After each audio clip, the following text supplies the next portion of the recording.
All right, well, it's time to go watch Inside Out 2, and I wonder what my emotions are thinking of right now. Oh my god, oh my god, oh my god, it's finally here. It took 9 years, but the sequel to one of my favorites is finally here. But what if it sucks? If this movie isn't good, I'm gonna find Mr. Pixar himself and hunt him down. Well, if the last 4 years are any indication, then we should probably prepare to be disappointed. Oh, come on, DISGUST. There was Soul, there was Turning Red, and Elemental wasn't all that bad. I don't think that's what we need to be worried about. If this movie fails, Pixar might be done for. Hi!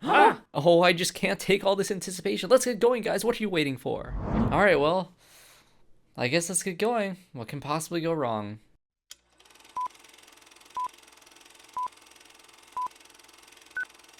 Hello everyone and welcome back to another video on the channel, and today we're going to be talking about Inside Out 2, one of my most anticipated movies of not only this year, but really of the past few years, because Inside Out is easily in my top 5 favorite Pixar movies of all time. I might do a little ranking at the end of this video, but we'll see how it goes. But really, that movie transcended a lot of other Pixar movies for me because it literally rewired my brain to, I guess, look at my own emotions in the way that it was portrayed in that film. Because, you watch Inside Out, and who doesn't, speculate what their core memories are or think about what their personality islands are. And even just the concept of core memories, even though it wasn't invented by that movie, it made it so accessible for not only just, the kids watching this animated movie, but also the adults and the teenagers. And as you grow up, the movie evolves with you over time in a way that feels like it was, as important and as transcendent as the Toy Story movies were. And so going into this movie, I was extremely excited, but also a little bit nervous considering that the track record for Pixar and sequels it's decent. There's a lot of great sequels. All the Toy Story sequels, I actually really like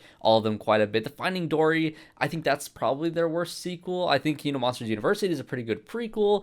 I like Incredibles 2 more than most people, but I think in general, for most people, I think the sequels that the studio has done has been more so hit or miss. And for me, at least, Inside Out 2 is easily one of the best sequels that they've done since Toy Story 3. And just like that first film, this film has so many concepts and ideas that takes, these, I guess, more grand scale themes that you'd apply to, your everyday life, and it makes it accessible for people of all ages. So I want to get into spoilers for Inside Out 2 because I think there's a lot of great stuff in this film. I kind of just want to break it down as I go along, and I just want to talk about this movie because I really did love it quite a bit. It's one of my favorites of this year, and Pixar is back. I think Pixar is fully back in form here, and hopefully the future ahead for them is just as good as this movie. So let's just jump right into it. So what is this movie about? Well, essentially it takes place soon after the events of that first film, where Riley is now turning 13 and she has a brand new console in her headquarters. And of course you have joy, anger, sadness, disgust, and fear all ready to take on this new stage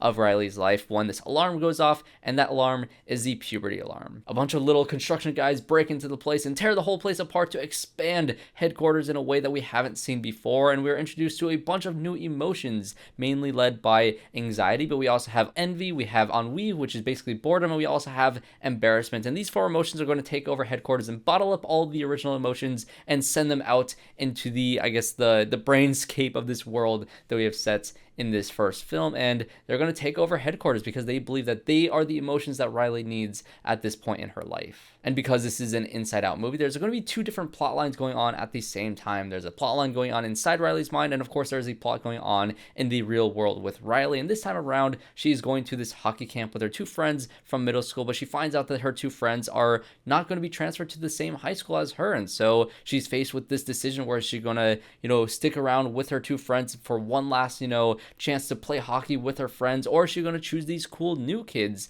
in this hockey team to try to get into the team that she wants to get into in high school? And is she going to essentially abandon her core values of friendship and of being a good person for values of thinking that she's not good enough, that is going to slowly be, I guess, growing and growing and growing while anxiety is at the wheel in headquarters? And just like that first film, I think that these ideas and these concepts and exploring anxiety in a kid that is going through puberty, that's going through all these changes, and she's bottling up her emotions and she doesn't exactly know how to feel or how to fit in her life, is taking all these, grand sweeping concepts as a child that when you're actually going through this as a teenager, it's hard to grasp all of those concepts, and you're packaging it into this kid's movie in a way that is extremely accessible to those kids and is extremely relatable to those adults who, like me, who went through this, like 10 years ago, or to adults who, are watching their children now go through it as they watch this film. And so I think there's multiple layers of relatability relatability like there was with the Toy Story movies, where again, I think you can watch this movie as a kid and grow up and watch it as a teenager and grow up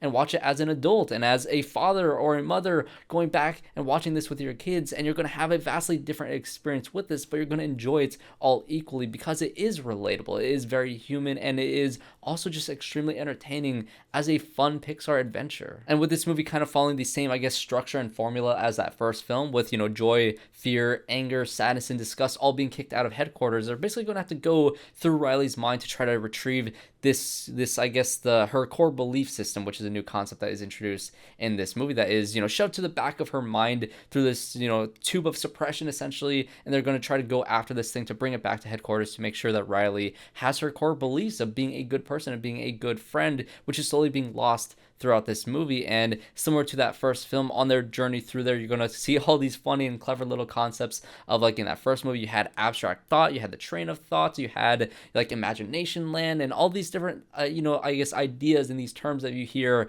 in psychology about the mind, and you're applying a fun little either completely direct representation of whatever they're saying, like a train of thought being a physical train, or like abstract thought being like this, you know, abstract place where they're being deconstructed and being turned into all these abstract shapes while they go through it, and they're going to be experiencing all these things in very fun, clever ways along with their adventure. And this movie has a lot of very clever things as well. Again, like I said, they are literally bottled up and locked in a vault in the back of Riley's mind, and they have to escape this vault with, along with all her hidden secrets, one of which is this like cartoon character that is very reminiscent of like Dora and her pouch, like the backpack in Dora. And this pouchy character is very funny, and what happens with Pouchy at the end of the movie, with literally with anger fisting his mouth to pull out dynamite that they need to blow up a rock, that's a sentence that I didn't think I would be saying after watching Inside Out 2, but it happens. He fists a fanny pack and they save the day because of it. You also have the stream of consciousness, which is again a very literal representation of exactly what it is. It's literally a stream running through Riley's mind that as she thinks about things, those items flow down this river down through her mind. And there's also the idea of a brainstorm where anxiety at this point in the story is trying to think of any idea to try to get Riley to change the mind of the coach in the hockey team, because, you know, at this entire point of the story, she's desperately trying to get Riley onto this team, and she has a several step plan because she's anxiety. She's going to be trying to get Riley to get this hockey team, to make these new friends, to do all these things, and she's so worried about, you know, getting her one destination, her one goal, that nothing else matters, and she's trying to think of all these different ideas. So she starts a brainstorm, which is literally a storm inside of Riley's mind that is raining all the light bulbs that we saw in that last film, and it further expands the concepts that we had in that last film. Once she gets a really good big idea, a literal giant light bulb flies to the sky in this storm, and it's a very fun, entertaining, thrilling sequence that you have in this movie. Also beautifully animated. I think of everything in this movie, I think this sequence in general was stunning. But probably the sequence in this movie that really hammered home, I guess, the theme that they were going for with the conflict between joy and anxiety, was when they go ahead and go to Imagination Land, and there's that, you know, tower, that fort of all the mattresses that you saw in that first film. They go inside of there, and you see that there's all these characters that are drawing down little ideas or little projections to send up to anxiety, to show all the possible future, I guess, situations that Riley can get herself into to really freak her out. And I do this all the time. I just go in my mind and I think about all the possible outcomes of every decision that I make, and I play through scenarios in my head, and I'm sure a lot of other people do that as well, for it to be a concept in this Inside Out movie. And that entire sequence was very stressful, because that's where it really hammered home that anxiety, as a character voiced by Maya Hawke this time around, is just the most terrifying character ever. It really freaked me out, because this movie, you're deconstructing Riley's mind and you're very nervous for exactly what's going to happen to her, because this character is really losing her mind, and having all these other characters inside of Imagination Land, you know, writing down all the ways that things could go wrong. It was a really interesting idea and a great visualization to show that. And then you have joy going in there along with all the other emotions, trying to convince all these other characters that that isn't the right thing to do, to draw positive things. And it's literally her emotions fighting back with anxiety to show that maybe all these outcomes are not going to be terrible. Maybe it will have a good outcome. And you even have some of the other emotions like disgust and anger in particular that are also drawing out different scenarios that are, you know, positive, that are, you know, more joyful, because they are all on the same page. That's another one of those, you know, things that happen in the last last film that carries over in this one is the emotions really did go through their character arcs in that last film, and they're not just those binary emotions through themselves. Especially with Joy, she learned to understand other emotions. She learned to understand sadness, which I heard one person kind of point out the fact that, does it really make sense for Joy to cry in that first movie, or does it make sense for Joy to burst out in anger in this movie? Because she has a moment where she loses it. She doesn't have hope that she can solve this situation that they are stuck in. And it was also a very difficult scene to watch our character really break down, because she has been struggling to stay happy all this time, and with everything that happened in the last film, these emotions have learned to kind of understand each other's emotions. But let's get back to those new emotions, because they're all in headquarters, causing Riley to do all these things and make all these mistakes, because anxiety is now at the wheel. She's trying to figure out this plan to get Riley into the hockey team, and she's making all these really tough decisions. There's a great sequence where it's a push and pull between whether Riley is going to choose to go with her friends, or is going to choose to go with these new characters to try to make new friends, to kind of lose that core memory, or that core, I guess, value of friendship that is so integral to her life up until this point. And it was a very tough scene to watch Riley choose that. It was very hard to watch Riley make all the decisions that she makes in this movie, because she's truly driven by this fear of not fitting in high school, which is a very real and relatable fear. Alongside anxiety is envy, voiced by Ayo Edebiri in this movie, and she was also a really great addition to this film, because she was the one that was constantly, again, getting pulled by the force of anxiety, wanting to make this plan and wanting to make things work, and she's drawn to all these things that she is jealous of, essentially. And it is kind of like, it's funny because anxiety is kind of a spin on fear, and envy is kind of a spin on disgust. They're kind of like two sides of the same coin of each other, and I think it's interesting to have this, because fear is, I guess, the fear of the things that you can actually physically see, and anxiety is the fear of the things that you can't see. It's the fear of the future, and that's kind of what envy is. It's not necessarily the disgust of whatever is physically in front of you, or whatever you're tasting, or whatever you're looking at. It's kind of the, I guess, the disgust, or I guess the envy, or the want to be something else, the want to, the desire, I guess, to be what you want to be, versus, looking at yourself and being disgusted about yourself. Those are two different emotions that feel fairly similar to each other. And you can say the same thing about embarrassment. There's several moments in that first film where sadness, it takes over the controls, and it makes Riley feel embarrassed in certain moments. But no, sadness is very different from what embarrassment is in this movie. And ennui is just, boredom. It's the emotion that you go to try to act like you're cool, like act like you don't care, even though you really do. And I thought that these four emotions were a great addition to the headquarters. But just like that first film, this movie really does shine once you do get to the ending. After you've gone through this entire adventure, and you've seen all these places, and you've made all these jokes along the way. That one, I guess, the crush that she had on a video game character of this guy who had a really bad, finishing move of him just like rolling away. Like there are a lot of funny bits in this movie, but those are all just means to an end to get to the point where, all our emotions have gotten to the back of Riley's mind, and they got to this, this thing that's going to bring her core personality back to life, and they finally reach that point, and anxiety breaks the tunnel to get back home, and Joy once again loses it. She starts to lose hope, and there's a really great quote that she has in this moment that's, she doesn't know how to be anxiety, and she thinks that that's what happens when you grow up, is that these simpler emotions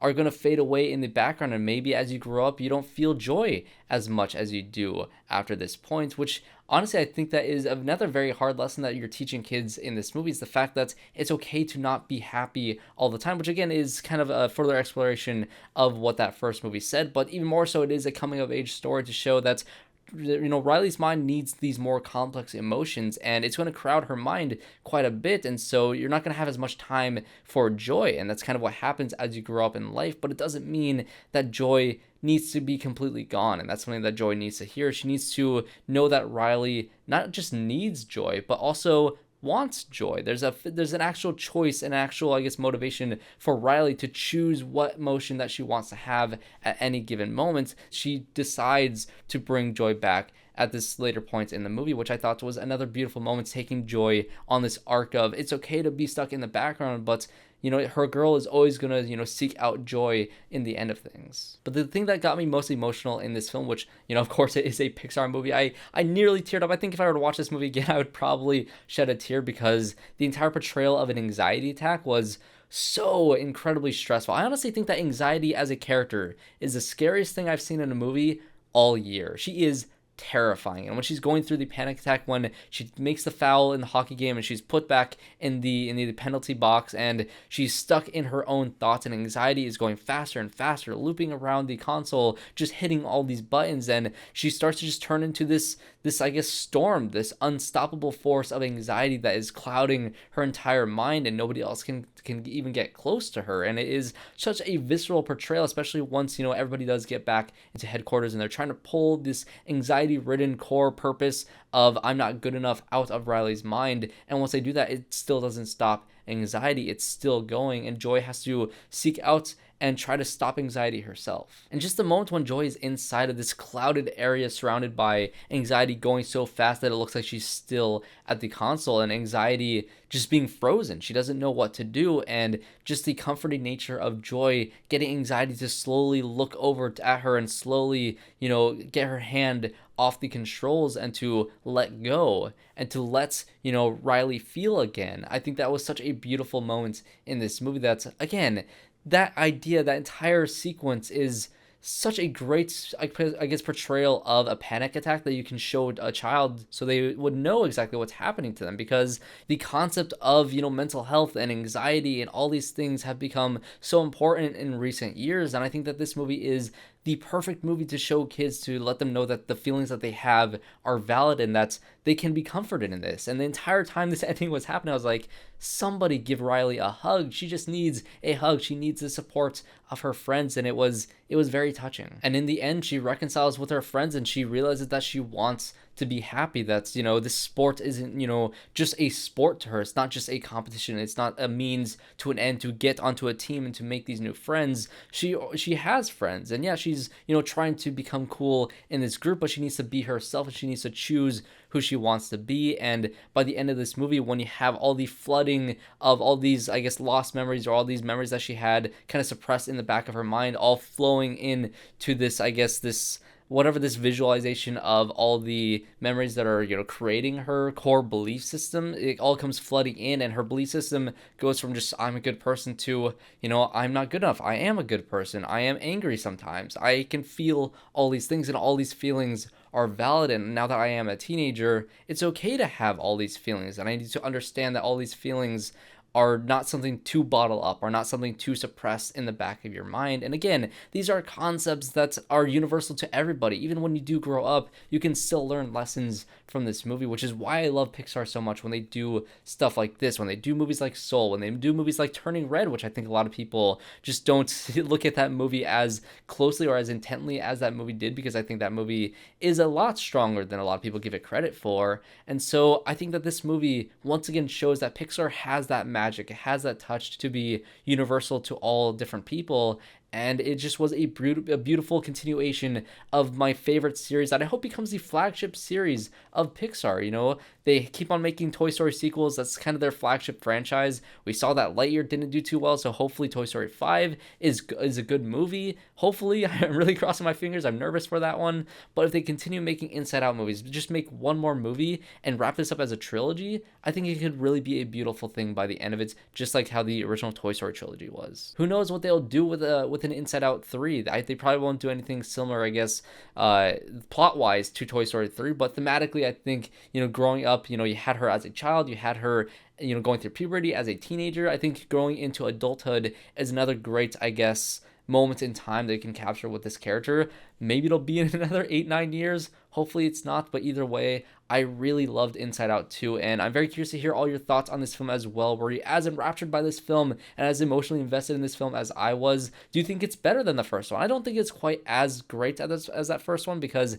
I do think that the movie took a while to figure out exactly what it wanted to focus on, especially when it came to the sequence where you were on the stream of consciousness. But once it did focus in on what it was, I think on rewatch, I'm going to love this movie even more. And hell, let's do a quick ranking of every single Pixar movie, starting with the worst one being Cars 2, and then you have Finding Dory, A Bug's Life, Good Dinosaur, Brave, Cars 3, Cars, Lightyear, Luca, Onward, Elemental, Toy Story 2, Monsters University, Incredibles 2, Toy Story 4, Turning Red, Inside Out 2 at number 12. Then you have Up, and then my top 10 being Coco, Soul, WALL-E, Ratatouille, Toy Story, Monsters Inc., Incredibles, Inside Out, Finding Nemo, and Toy Story 3 being my favorites from Pixar. We got another film in the upper tier of Pixar here, and honestly, really everything above I believe 15. It's just amazing movies. So that's my ranking of all the Pixar films. Also, leave that down in the comment section down below. I'm very curious to hear your rankings as well. But that's going to be it for me and my thoughts on Inside Out 2. If you did enjoy this video, make sure you guys leave it a like and subscribe to the channel to see more reviews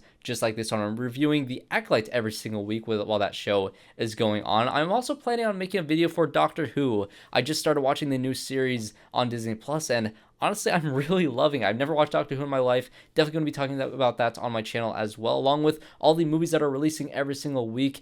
Go check out my channel, subscribe, leave a like, comment down below your thoughts, and I hope to see you all in my next one.